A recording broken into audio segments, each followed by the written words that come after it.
Students, आज हम information technology की यूनिट 1 स्टार्ट करने जा रहे हैं जो सेक्शन ए एम्प्लॉयबिलिटी स्किल्स का पार्ट है।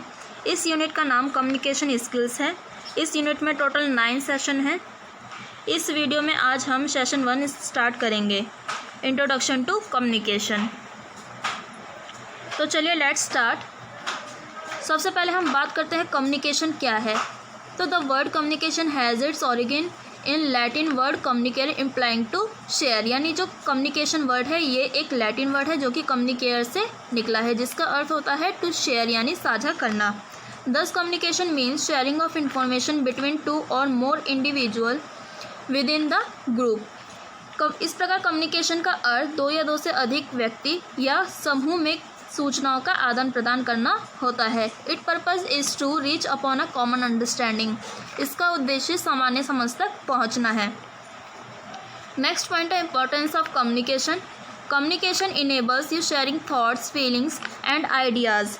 कम्युनिकेशन आपको थॉट्स, फीलिंग्स एंड आइडियाज़ को शेयर करने में सक्षम बनाता है। इफ़ यू लर्न इंग्लिश, यदि आप इंग्लिश सीखते हैं तो you will be in a position to have communication with the people who know English. वह व्यक्ति जो इंग्लिश जानता है तो आप ऐसी स्थिति में आ जाते हैं कि आप उस व्यक्ति से कम्युनिकेट कर सकते हैं। At present English is striding rapidly towards becoming global language.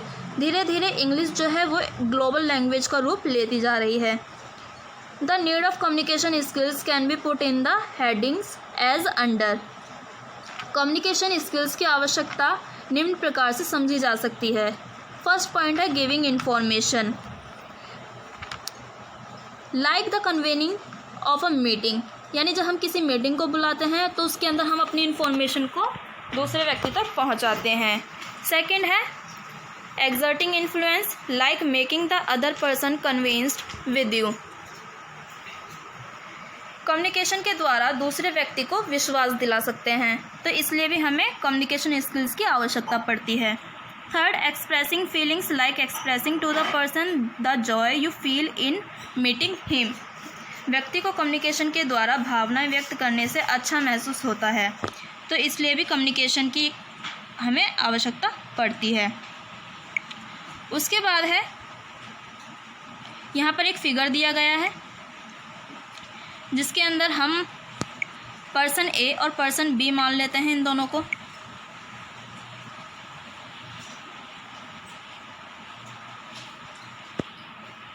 ये पर्सन ए और ये पर्सन बी। पर्सन ए जो है वो पर्सन बी से क्वेश्चन पूछता है वेयर आर यू गोइंग, तो पर्सन बी जो है उसे आंसर करती है आई एम गोइंग होम। तो यानी पर्सन ए ने क्या किया, इस बी पर्सन को सूचना दी और बी पर्सन ने उस सूचना को ग्रहण किया और पर्सन ए को फीडबैक के रूप में अपना आंसर दिया। तो ये कम्युनिकेशन प्रोसेस होती है। उसके बाद है next point elements of communication. Elements of communication यानी कम्युनिकेशन के तत्व। कम्युनिकेशन करने के लिए हमें दो या दो से अधिक व्यक्तियों की आवश्यकता होती है। तो हम यहाँ पर कुछ 5 पॉइंट्स दिए गए हैं जिनके द्वारा हम इस प्रोसेस को समझेंगे कि कम्युनिकेशन दो या दो से अधिक व्यक्तियों में कैसे होती है। फर्स्ट पॉइंट है the communication process starts with a sender, यानी जो कम्युनिकेशन प्रोसेस होती है वो हमेशा एक सेंडर के साथ शुरू होती है।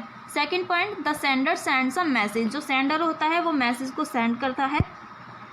Third the message is send through a channel, phone, face to face talk और राइटिंग मैसेज, यानी जो मैसेज सेंड किया जाता है वो फ़ोन के ज़रिए या फेस टू फेस बात करके हम कर सकते हैं या फिर कोई भी रिटर्न मैसेज भेज सकते हैं। Fourth receipt of the message bye the receiver, और जो मैसेज सेंड किया जाता है वो रिसीवर के द्वारा एक्सेप्ट यानी रिसीव कर लिया जाता है।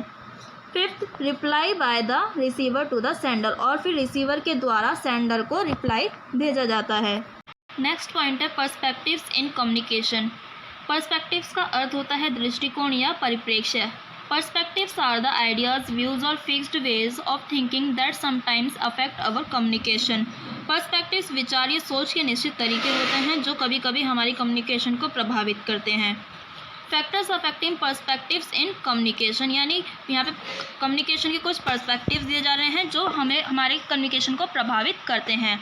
Major factors that affect perspective in communication are, communication में पर्सपेक्टिव्स को प्रभावित करने वाले कारक नीचे दिए जा रहे हैं यहाँ पर, जैसे कि फर्स्ट दिया है लैंग्वेज, भाषा एक बैरियर के रूप में कार्य करती है यदि यह गलत शब्दों, अपरिचित भाषा या आवश्यक जानकारी की कमी से भरा हो। सेकेंड है visual perception. It implies in judging a person from his appearance. Visual perception means दृश्य बोध। इसका तात्पर्य किसी को उसकी अपीयरेंस से आंकना होता है। थर्ड, ये भी यानी हमारी कम्युनिकेशन को प्रभावित करती है। Third, past experience. किसी व्यक्ति को पिछला अनुभव हमारी कम्युनिकेशन को अफेक्ट करता है। फोर्थ है prejudice. Fixed ideas, look, I am looked down upon, give a colour to communication. Prejudice यानी पूर्वाग्रह। पूर्वाग्रह यानी किसी भी चीज़ के बारे में पहले से धारणा बना लेना। फिक्स्ड आइडियाज़, ठीक है, जैसे कि यहाँ पर एक एग्जाम्पल दिया गया है, I am look down upon यानी मुझे नीचा देखा जाता है। तो give a colour to communication, तो ये क्या करता है, ये कम्युनिकेशन को एक रंग देता है और इस तरह से हमारी कम्युनिकेशन जो है वो इफ़ेक्ट होती है। उसके बाद है feelings. The feelings and emotions like sadness, detection, irritation affect communication.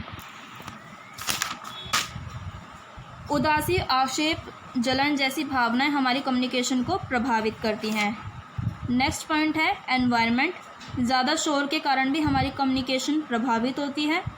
7th point, personal factors on feelings like suspicion, lack of confidence work as barriers.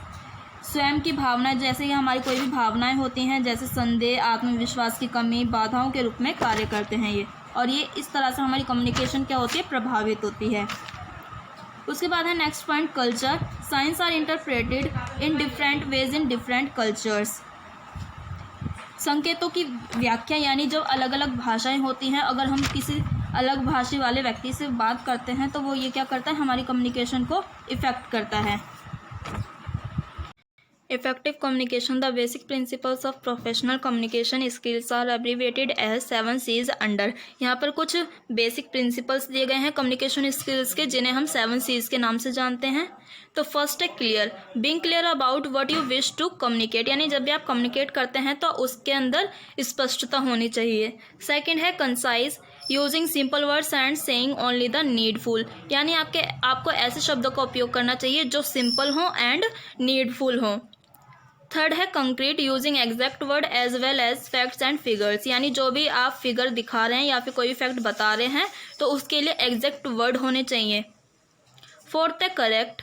Using correct language and grammar, यानी आपको सही भाषा और व्याकरण का उपयोग करना चाहिए, यानी सही ग्रामर का उपयोग करना चाहिए।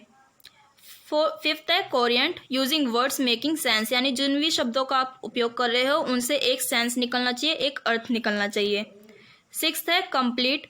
Using message full of all the needed information, यानी आपको जो वर्ड्स होने चाहिए वो आपकी पूरी इन्फॉर्मेशन को कंप्लीट करने वाले होने चाहिए।